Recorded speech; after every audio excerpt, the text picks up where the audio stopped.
A 58-year-old engineer in Phoenix just turned down his own retirement. He has $1.6 million saved.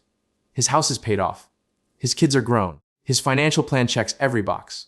But last Tuesday, he told his wife they need to wait until 65. The reason? Health insurance premiums. He got a quote for $22,000 a year. For two people. Before Medicare kicks in. That's 7 years away. That's over $150,000 just in premiums. And when he saw that number, he closed his laptop and said, "We can't do this yet." Here's the thing. His neighbor down the street, same age, same net worth, retiring in April. And she expects to pay about $4,000 a year for comparable coverage. Same zip code, same insurance marketplace. Wildly different price tags. Why? Because one of them understands how the healthcare system actually prices you. And the other one is being priced by accident. Here's the question nobody asks early enough. What if your healthcare costs in early retirement have almost nothing to do with how much money you have and almost everything to do with where you kept it? That's what this video is about. I'm going to walk you through how the Affordable Care Act marketplace actually decides what you pay. I'll show you why two people with identical wealth can face completely different premiums. We'll run real numbers on a fictional couple so you can see the gap in actual dollars. And I'll give you a checklist of moves, some you can make today, some that take a few years to put yourself on the right side of that gap. This isn't about gaming the system. It's about understanding rules that already exist and making sure you're not overpaying by tens of thousands of dollars simply because nobody explained how the pricing works. Let's get into it. Okay, so here's how the machine works. When you retire before 65, you're too young for Medicare. So you buy health insurance on the ACA marketplace, sometimes called the exchange. The government offers subsidies, basically discounts, to help people afford those premiums. But here's the critical detail. Those subsidies are not based on your net worth. They're not based on how much you have in the bank. They're based on one number, your modified adjusted gross income. Your MAGI. Think of MAGI like a spotlight. The marketplace shines it on your tax return and says, how much income did this person report?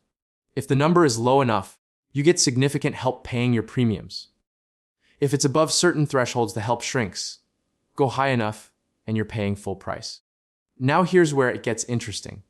Not all money creates the same amount of MAGI when you spend it. Let's say you pull $60,000 out of a traditional 401k to cover your living expenses. Every single dollar of that withdrawal counts as taxable income. All $60,000 hits your MAGI. The marketplace sees $60,000. Your subsidy shrinks or disappears. But let's say instead you sell $60,000 worth of investments from a regular brokerage account. You bought those shares years ago for, say, $45,000. They grew to $60,000. When you sell only the $15,000 in growth, the capital gain counts as income. Your MAGI shows $15,000. The marketplace sees a much lower number. And your subsidy can be massive. Same $60,000 in your pocket. Same spending power. But one path creates 4 times the taxable income of the other. This is not a loophole. This is just how capital gains taxation works. The marketplace measures income, not wealth. And different account types produce very different income signatures when you withdraw from them. That distinction, that gap between how much you spend and how much income you report, is the entire game. Let me introduce you to 2 fictional couples. I made them up, but their numbers are realistic. Couple a Greg and Dana. Both 59. They saved aggressively for 30 years. They have $1.5 million total. But here's the breakdown: $1.4 million sits in traditional IRAs and 401k accounts. Only $100,000 is in a taxable brokerage account. They need $75,000 a year to live comfortably. They retire at 60. Medicare starts at 65. That's 5 years of buying their own insurance. Greg pulls $75,000 from the IRA. All $75,000 shows up as income on their tax return. Their MAGI is $75,000. At that income level, for a couple in their early 60s, the marketplace says their premiums after subsidies are roughly $16,000 a year. Over 5 years, that's $80,000 in health insurance premiums. Not devastating, but painful. Now meet couple Bizine Ray and Nadia, also 59, also $1.5 million total. But their split is different. They have $800,000 in retirement accounts and $700,000 in a brokerage account they built over the last decade. They also need $75,000 a year, but they pull it from the brokerage account. They block those investments over many years at various prices. When they sell, roughly 55,000 of that is their original money coming back to them. Only 20,000 is gains. They're Meiji. $20,000. At that income level, the marketplace subsidies are substantial. Their annual premiums drop to maybe $3,000, maybe 4. Over 5 years, that's 15 to 20,000 total. Greg and Dana 80,000. Ray and Nadia 20,000. Same net worth, same lifestyle, $60,000 difference. Because of which pile they saved in. Ray and Nadia didn't earn more. They didn't invest better. They just understood the relationship between account type and reported income. And that understanding was worth $60,000 over 5 years. Let's put sharper numbers on this so you can really see it. I'm going to use a single couple, both age 60, retiring now. Medicare at 65, 5-year gap to cover. Their annual spending need is $80,000. Let's look at 3 scenarios. Scenario 1, all money comes from a traditional IRA, $80,000 withdrawn, $80,000 in Magi.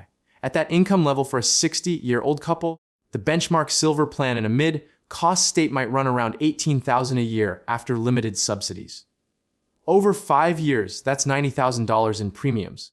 Scenario 2, all money comes from a taxable brokerage account. They sell $80,000 in investments. Their cost basis is 60% of the value, meaning they originally paid $48,000 for shares now worth $80,000. The capital gain is $32,000.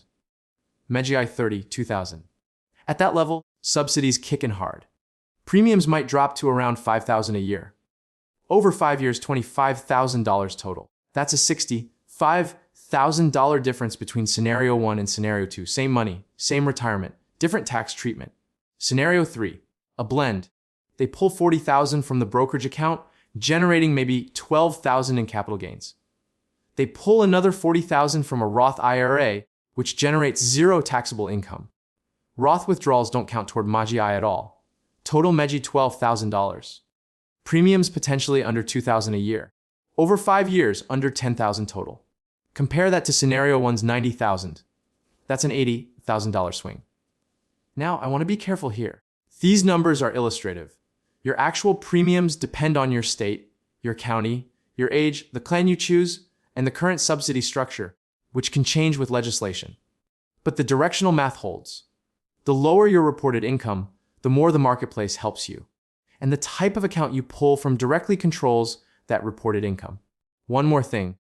If you keep your Magi under roughly the 200% federal poverty level mark for a household of 2, which was around $41,000 in recent years, you may also qualify for cost-sharing reductions on silver plans.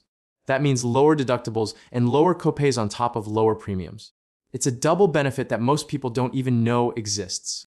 Now, before you go restructure everything tomorrow, let me walk through what can go wrong. Risk number 1. You can go too low on reported income. Some states have Medicaid expansion, and if your income drops below a certain floor, you may fall into a coverage gap or get pushed onto Medicaid instead of a marketplace plan. That comes with different trade-offs and provider networks. You need to know your state's rules. Risk number 2. Tax law changes. The enhanced ACA subsidies have been extended several times, but they may not last forever. If Congress lets them expire, the subsidy cliff gets steeper. Planning around current rules is smart, but assuming those rules stay identical for 20 years is risky. Risk number 3. You ignore required minimum distributions.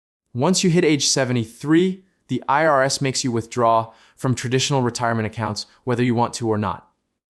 If you leave too much in those accounts, the forced withdrawals can spike your income later and increase your Medicare premiums through IRMA surcharges. The healthcare income game doesn't stop at 65. Risk number 4. Concentration risk. If you aggressively divert savings to a brokerage account, you might miss out on years of tax, deferred compounding in retirement accounts. There's a real trade-off between flexibility and growth. It's not all upside.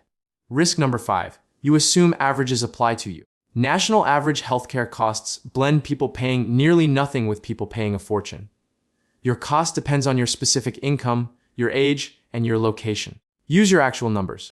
All right, here's a general education checklist, not financial advice. Just concepts worth exploring with own advisor or your own research. Step 1. Know your account mix right now. Add up what's in pre-tax accounts like 401ks and traditional IRAs. Add up what's in Roth accounts. Add up what's in taxable brokerage accounts. Write down the three numbers. That ratio matters more than the total. Step 2. If you're more than 5 years from retirement, consider what happens if you redirect savings beyond the employer match into a taxable brokerage account. You lose the upfront tax break, but you gain income flexibility later. Run the comparison. See which costs you more over your full lifetime. Step 3. Explore Roth conversions. Moving money from a traditional IRA to a Roth IRA triggers taxes now, but creates a pool of money that produces zero MAGI in retirement. Timing these conversions in lower income years can be powerful. This gets complex, so it's worth studying carefully. Step 4. Look up your actual marketplace premiums. Go to healthcare.gov. Plug in your age, your county, your expected income. See what plans cost at different income levels. The difference between reporting $30,000 and $70,000 in income can be staggering. Seeing real numbers makes this concrete. Step 5. Stress test your plan with worst-case healthcare costs. Don't use averages. Assume full premiums, zero subsidies, and rising costs. If your plan survives that scenario, you have real confidence. If it doesn't, you know exactly what to fix. Step 6. Revisit this every year. Subsidy rules change. Tax brackets shift. Your portfolio grows. The right withdrawal strategy at 60 might look different at 63. Build flexibility into the plan, not rigidity. Let me bring this together. Healthcare costs before Medicare are real. They can be significant. But they are not the immovable wall that most people believe. The marketplace doesn't care how wealthy you are. It cares about one number on your tax return. And you have more control over that number than you think if your savings are in the right mix of account types. Two people with identical net worth can face wildly different premiums. The difference often comes down to a decision made 5 or 10 years earlier about which account got the next dollar. If you're still years away from retirement, you have time to build that flexibility. If you're close, you still have options. They're just narrower. Either way, don't let a manageable, plannable expense steal years of your life that you've already earned. If this changed how you think about retirement healthcare, drop a comment and tell me what your current account split looks like. Pre-tax versus brokerage versus Roth. I'm curious where most of you stand. And if you're not subscribed yet, now's a good time. We break down stuff like this every week. Clear math, no hype. Just the information you need to make better decisions. I'll see you in the next one.